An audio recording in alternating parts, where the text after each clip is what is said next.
जानते हैं गरीब हैं, मजदूर के बेटे हैं, किसान के बेटे हैं, हमारे पास पैसा नहीं है, हम पब्लिक से फंड कलेक्ट करेंगे। लेकिन उसके बाद भी हम लोग इस बार रामगढ़ विधानसभा में चुनाव के लिए अपना पर्चा भरेंगे और इसमें एक नहीं दो नहीं बल्कि हजारों की संख्या में स्टूडेंट भरेंगे।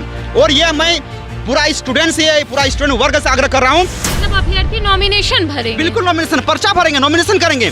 हम सारे स्टूडेंट हैं, लंबे समय से पिछले 3 साल के इस कार्यकाल में हम लोग झारखंड सरकार में एक भी नौकरी देख नहीं पाए हैं। अगर एमएलए वाली प्रक्रिया की बात करूंगा तो हम लोगों ने जो जेपीएससी और जेएसएससी में जो फॉर्म भरा है वहाँ पे कोई श्योरिटी नहीं, कोई सिक्योरिटी नहीं, कोई गारंटी। हम लोग जो एग्जाम दिए हैं वो कभी रद्द नहीं होगा, हम लोग जो एग्जाम दिए हैं उसमें सिलेक्शन हो जाएगा। मतलब उसकी पूरी प्रक्रिया खत्म होते होते हमारा जिंदगी खत्म हो जाएगा, लेकिन प्रक्रिया खत्म नहीं होती है। रामगढ़ विधायक ममता देवी की सदस्यता रद्द होने के बाद रामगढ़ में उपचुनाव होने हैं, जिसको लेकर तिथि की घोषणा भी कर दी गई। आप सभी को जानकारी दे दें कि 27 फरवरी को रामगढ़ में उपचुनाव होंगे, जिसको लेकर सत्तारूढ़ पार्टी और मुख्य विपक्षी पार्टी की ओर से लगातार तैयारियां की जा रही है। लेकिन इस बार अभ्यर्थियों की ओर से भी रणनीति तैयार की गई है रामगढ़ उपचुनाव को लेकर। हमारे साथ गुलाम मौजूद है, हम इन्हीं से बात करेंगे। चूंकि सत्तारूढ़ पार्टी और मुख्य विपक्षी पार्टी की ओर से जो तैयारियां हैं वो पूरी कर दी गई है, अभ्यर्थियों की ओर से क्या कुछ रणनीति तैयार की जा रही है? क्योंकि आपने जिक्र किया है कि अभ्यर्थियों की ओर से रणनीति तैयार की जा रही है, पहले ये बताइएगा। देखिए, सबसे पहले तो मैं अभ्यर्थियों को बोलना चाहूँगा, जितने भी अभ्यर्थी हैं रामगढ़ के, जितने भी निवासी हैं, मैं पहले उनसे एक बात बोलना चाहूँगा और ये बात बहुत वाजिब है। दरअसल बात ये है कि हम सारे स्टूडेंट हैं, लंबे समय से पिछले 3 साल के इस कार्यकाल में हम लोग झारखंड सरकार में एक भी नौकरी देख नहीं पाए हैं। जितना भी नियोजन की बारी आई हम लोग के लिए कुछ नहीं हो पाया वहाँ पे। आपने देखा होगा कि मैट्रिक मतलब कि यहाँ पे जो भी एग्ज़ाम हो रहे हैं, मतलब कि एकेडमिक एग्ज़ाम को छोड़ करके जितनी भी परीक्षाएं हो रही हैं, अगर मैं बात करूँगा जेएसएससी और जेपीएससी के द्वारा कुछ भी अगर फॉर्म निकाला जाता है तो उसका कोई भी तिथि फिक्स नहीं रहता है।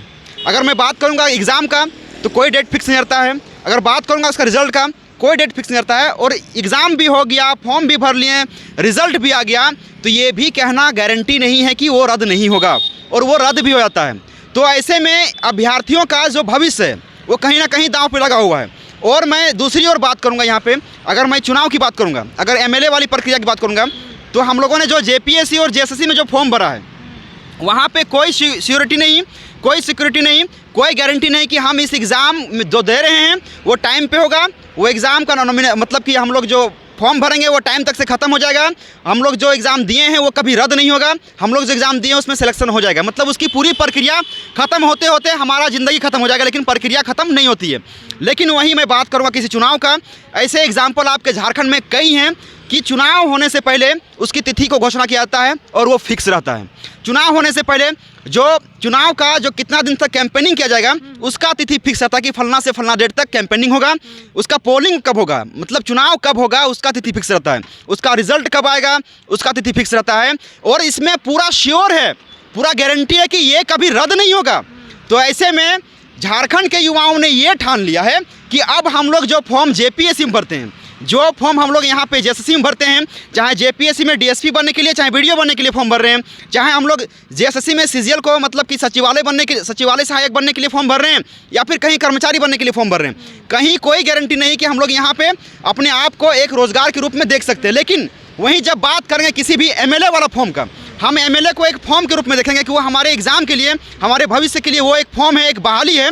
और अगर उस बहाली को कोई भरेगा, कोई भी भरता है, तो उस बहाली में कहीं कोई भी किसी तरह का कोई दिक्कत नहीं है। उसमें पारदर्शिता के साथ एग्ज़ाम भी होगा, उसमें टाइम और डेट के साथ वहाँ पे रिजल्ट भी आएगा और आपकी वहाँ पे नियुक्ति भी होगी।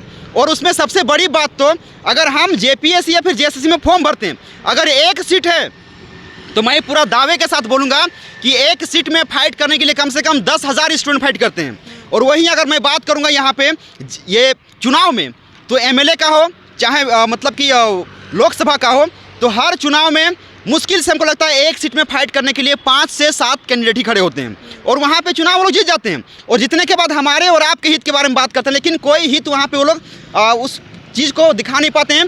इसीलिए युवाओं ने रणनीति लिया है कि इस बार पूरा का पूरा झारखंड में इस जो ये विधानसभा चुनाव हो रहा है रामगढ़ का, वो ऐतिहासिक होने वाला है। ऐतिहासिक इसलिए होने वाला है क्योंकि जो पैसा हम लोग फॉर्म मतलब पैसा देके फॉर्म यहाँ भरते हैं ये जेपीएससी और जेएसएससी में, उस पैसे को थोड़ा सा बढ़ा करके जानते हैं गरीब हैं, मजदूर के बेटे हैं, किसान के बेटे हैं, हमारे पास पैसा नहीं है, हम पब्लिक से फंड कलेक्ट करेंगे, लेकिन उसके बाद भी हम लोग इस बार रामगढ़ विधानसभा में चुनाव के लिए अपना पर्चा भरेंगे और इसमें एक नहीं दो नहीं बल्कि हज़ारों की संख्या में स्टूडेंट भरेंगे। और ये मैं पूरा स्टूडेंट वर्ग से आग्रह कर रहा हूँ कि ज़रूर इसके लिए, क्योंकि यहाँ के सत्ता में बैठे नेताओं को ये दिखाना बहुत ज़रूरी है कि आज के युवा किस ओर जा रहे हैं। मतलब अभ्यर्थी नॉमिनेशन भरेंगे? बिल्कुल नॉमिनेशन, पर्चा भरेंगे, नॉमिनेशन करेंगे।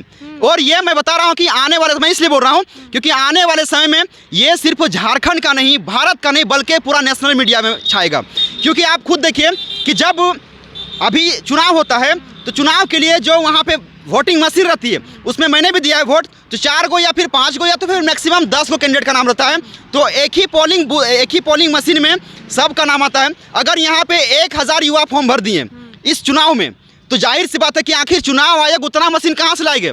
अगर कोई चुनाव देने के लिए गया है तो वो आदमी कम से कम 100 गो मशीन में चेक करेगा कि भाई हमारा पर्चा कहाँ पे है, हमको किस में मोहर लगाना है, ये हमारा चुनाव चिन्ह नहीं है। और उस 100 गो मशीन में गिनते जाएगा तो सरकार के पास उतना रूम कहाँ से आएगा, सरकार के पास उतने कर्मचारी कहाँ से आएंगे कि हर एक मशीन के सामने कर्मचारी बैठेगा।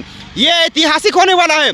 और झारखंड का ये रामगढ़ विधानसभा का चुनाव हम झारखंड के युवाओं के लिए एक बहुत बड़ा अनुभव और सीख साबित होगा। मतलब जो वोटिंग मशीन हम लोग जब वोट करने जाते हैं अंदर बहुत चुनिंदा रहता है, 4, 5 या 6 मुश्किल से। इस बार अभ्यर्थी लोग भरेंगे नॉमिनेशन और पूरे लंबे लाइन रहेंगे वो, क्योंकि सारे के सारे अभ्यर्थी नॉमिनेट करने वाले हैं। और उस समय नेशनल मीडिया यहाँ कूद के आएगी कि कौन ऐसा विधानसभा है पूरे भारत में जहाँ पे इतने अभ्यर्थियों ने, मतलब इतने लोगों ने, इतने राजनेताओं ने नॉमिनेट किया यहाँ पे। और वो एक नेशनल मीडिया बनेगा, वहाँ खबर भी आएगी कि आखिर युवा क्यों मजबूर हुए अपना पढ़ाई और कलम छोड़ करके इस राजनीति वाली पार्टी में कूदने के लिए, राजनीति काम करने के लिए, क्यों आखिर वो लोग विधानसभा में अपना पर्चा भरे हैं। और ये बहुत दिलचस्प होने वाला है इस बार रामगढ़ के विधानसभा चुनाव। बिल्कुल, तो जाहिर सी बात है कि रामगढ़ उपचुनाव को लेकर तैयारियां जो है वो लगभग पूरी हो गई है, लेकिन आपने सुना कि अभ्यर्थियों की ओर से भी रामगढ़ उपचुनाव को लेकर रणनीति तैयार की जा रही है। यानी कि जब आप वोटिंग मशीन में वोट देने के लिए जाते हैं तो आपको 3 या 4 वोटिंग मशीन दिखती है, लेकिन इस बार रामगढ़ उपचुनाव में इतिहास होने वाला है। लगभग कह सकते हैं कि कई जो अभ्यर्थी है इस बार पर्चा भरेंगे और का कहना है कि हम लोग कहीं ना कहीं फॉर्म भरते हैं और हम लोगों के हाथ कुछ नहीं आता है। तो इस बार सरकार को भी ये देखना होगा कि आखिर हम लोग ये सब क्यों सोच रहे हैं। देखना यही होगा कि जब रामगढ़ में उपचुनाव होगा तब किस तरीके का नज़ारा अभ्यर्थियों की ओर से देखने को मिलेगा। फिलहाल मेरे साथ इतना ही। कैमरा पर्सन संजय के साथ करिश्मा सिन्हा, न्यूज़ 22 को रांची।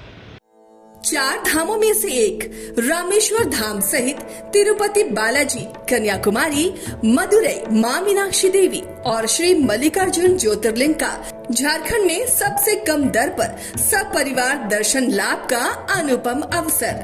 संपर्क करें मां कामाख्या धार्मिक रेल यात्रा, केसरी नर्सिंग होम, पहला तल्ला, पिस्का मोड़, रांची।